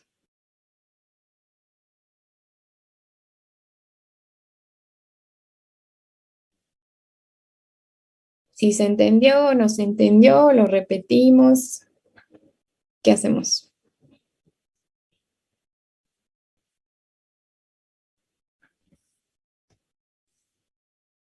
Todo bien, va. Ahora, ¿qué pasaría, por ejemplo, si yo le super abro a la llave? Pues que va a aumentar el flujo sanguíneo renal, ¿no? Aumenta cañón nuestro suministro, nuestra presión hidrostática aumenta porque pues hay más agua y nuestra tasa de filtrado glomerular, ¿qué le pasa? ¿Aumenta o disminuye?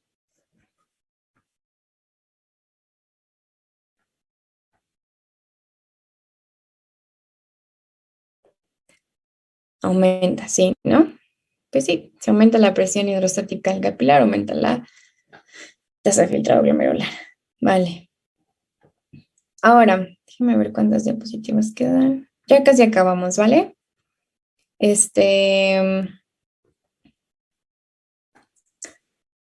¿Qué? O sea, ahorita lo vimos como, pues nada más aumenta, disminuye la resistencia arterial aferente, eferente, ¿no? Pero pues sepan que todo este proceso está bien coordinado por sustancias, ¿no? Vamos a tener sustancias que tienen un comportamiento de vasoconstricción y otras de vasodilatación, ¿no? Y yo creo que lo más importante que se deben llevar aquí es que debe de haber un equilibrio entre ambos, ¿no? Una vasoconstricción excesiva es mala, como una vasodilatación excesiva es mala, ¿no? Estas diferentes sustancias que les enlisto aquí, las vamos a ver más adelante en otras asesorías, pero pues anótenlas, les va a ser de utilidad, ¿no? Para que pues ya sepan más o menos qué hace cada una. Y pues vamos a explicarlas solo de la forma más superficial, ¿no?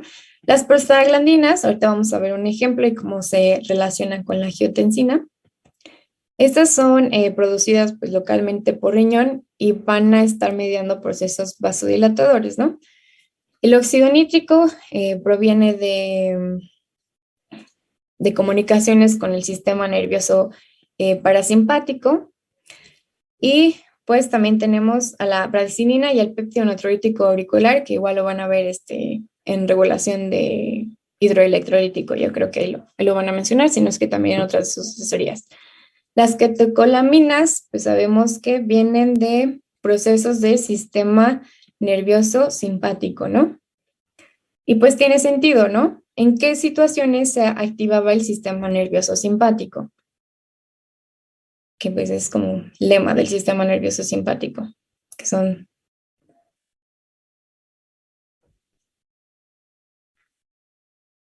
¿En qué situaciones? Exacto, sí, muy bien. En lucha o huida, ¿no? Si estamos luchando o huyendo, no nos interesa hacer mucha pipí, entonces, ¿cómo lo mediamos? Pues vasoconstricción pues vasoconstricción, ¿no? La angiotensina, igual tiene función vasoconstrictora general, sistémica, o sea, de todo el cuerpo, pero pues también en arteriolas renales, ¿no? Aferente y eferente. Y la endotelina es un vasoconstrictor igual muy potente que se secreta cuando hay aumento de las fuerzas de cizañamiento, ¿no? Porque pues esas como aumentaban cuando había pues mucha sangre dentro de ese vaso, ¿no? Que provocaba daño, ¿no? Entonces lo que queremos es disminuir pues esa tensión que había ahí para que no dañe nuestro vaso y pues en este caso no daña nuestros capilares, ¿no? Y pues vamos a pasar con uno de los mecanismos de regulación glomerular que está dado ante una disminución de la presión arterial, ¿no?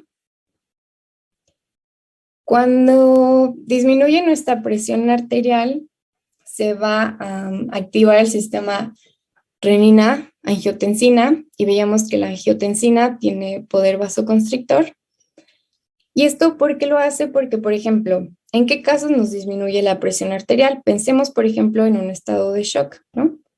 En un estado de hemorragia, en estrés, ¿no? En ejercicio. Estas diferentes situaciones que,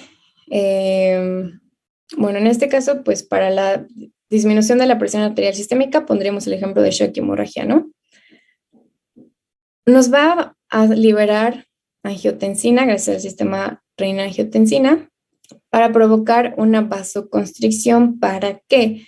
Para que esta poquita sangre que tenemos, porque estamos perdiendo, por ejemplo, en la hemorragia, se derive a sitios de mayor importancia o órganos más vitales como corazón, cerebro, ¿no? Por ejemplo. Pero si esto no tuviera una regulación, o si no tuviera este equilibrio, esta vasoconstricción renal, pues, ¿qué nos llevaría? A que nuestro riñón se quede sin suministro sanguíneo y pues se dañe, ¿no? Y es ahí donde entran las prostaglandinas, que les decía que tenían un papel antagonista con la angiotensina, y las prostaglandinas que eran vasodilatadoras, ¿no? Se producían localmente ahí en riñón y pues regulaban que no hubiera una vasoconstricción excesiva por la angiotensina, ¿no? De esta forma, pues, se logra este balance y no se daña en este caso, pues, a riñón, ¿vale? Ahora, ¿qué es importante recordar aquí? Que podemos como voluntariamente inhibir a la síntesis de prostaglandinas, ¿no? Mediante los AINES, ¿no?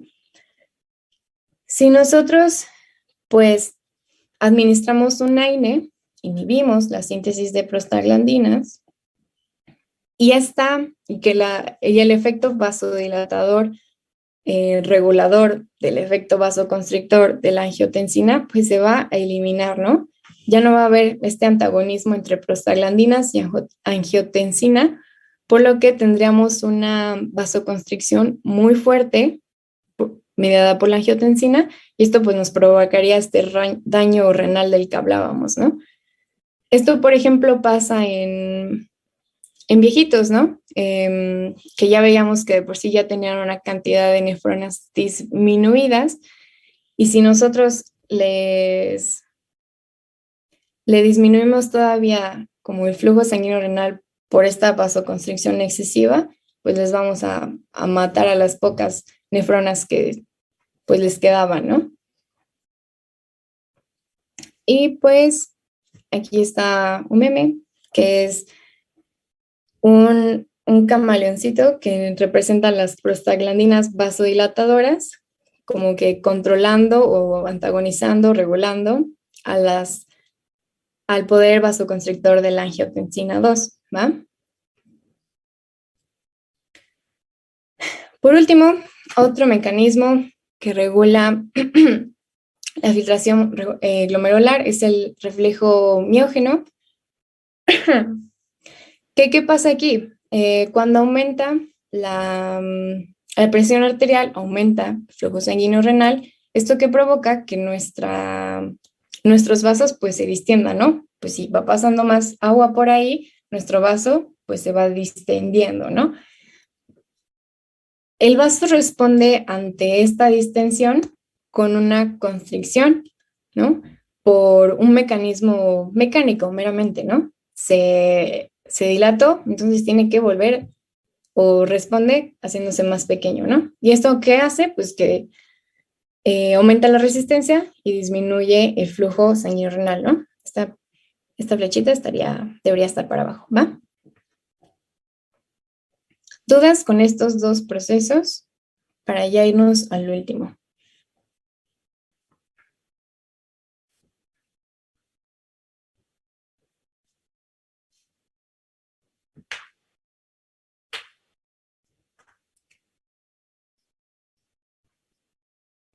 Max, ¿qué quieres que repita? ¿El miógeno o el otro? El miógeno, va. Aumenta nuestra tensión arterial, ¿va? ¿Esto qué hace? Que aumente el flujo sanguíneo renal, ¿no?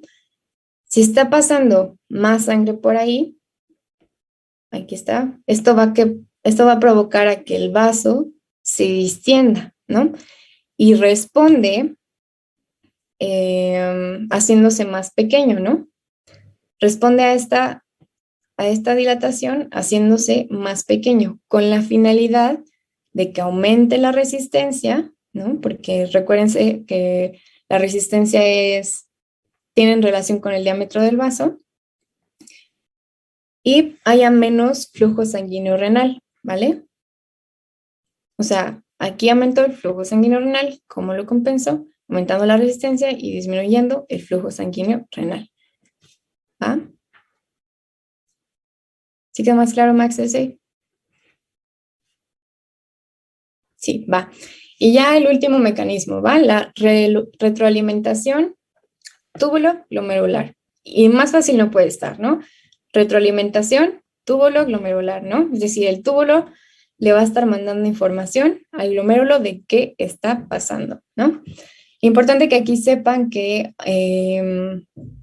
actúa la mácula densa, que veíamos que era una de esas tres partes del túbulo distal, ¿va? Y la mácula densa, ¿qué va a estar haciendo? Pues va a estar sensando cómo está nuestro filtrado, ¿no? O sea, aquí adentro, pues es la luz tubular, y todo lo que aquí está ahí dentro, pues es el filtrado, ¿no?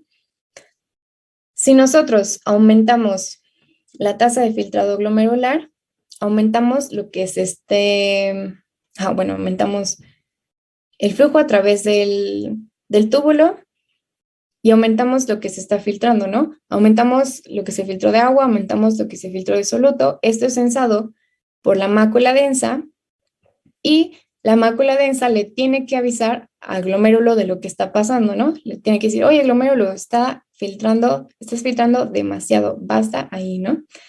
Entonces le manda una señal que aquí dice paráquina, que sepan que puede ser por adenosina, ATP, ¿no? O sea, una sustancia vasoactiva que va a actuar ¿dónde? En la arteriola aferente. ¿Qué va a hacer? La va a cerrar, ¿no? O va a aumentar la resistencia en la arteriola aferente. Si disminuimos nuestro suministro, ¿no? Cerramos nuestra llavecita, pues va a entrar menos agua. Disminuir el agua que pasa por ahí, disminuye la presión hidrostática del glomérulo, ¿no? La presión que el agua ejercía, y esto como consecuencia tiene que disminuye la tasa de filtrado glomerular, ¿no? Y corregimos el problema inicial, que era el aumento de la tasa de filtrado glomerular, ¿va? Y todo esto gracias a que la mácula densa lo censó y se lo hizo saber, pues, al glomérulo, ¿no? Y al glomérulo pues modificó esto gracias a la señal que le envió, ¿va? ¿Dudas con esto?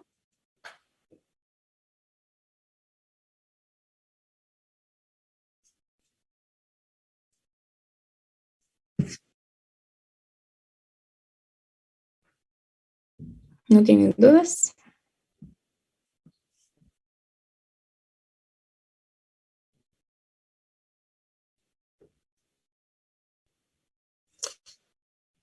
Y yo, ya nos pasamos de tiempo, pero vamos rápido, ¿va?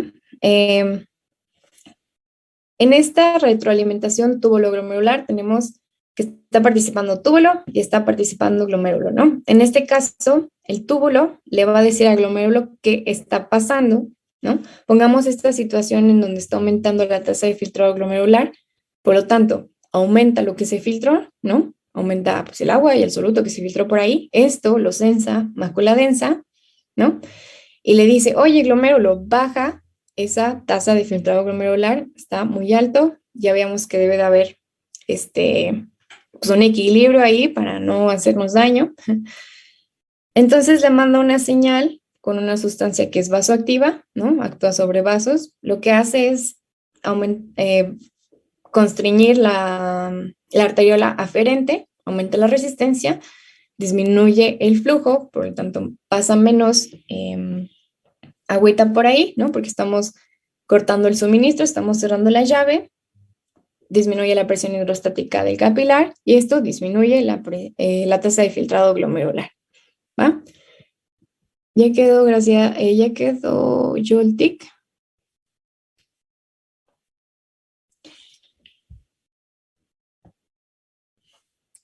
Sí, va, ya. Eso es todo, chicos. Eso fue todo por la asesoría de ahorita. Muchas gracias por su atención, ¿va? Chicos, muchas gracias por su asistencia. Gracias, Lenny, por tu explicación. Fue excelente. Y los esperamos a las 4. Recuerden, para la siguiente asesoría. Les vamos a hacer llegar un link, porque va a ser otro link, para que se puedan conectar, ¿vale? Entonces los esperamos al rato. Muchas gracias.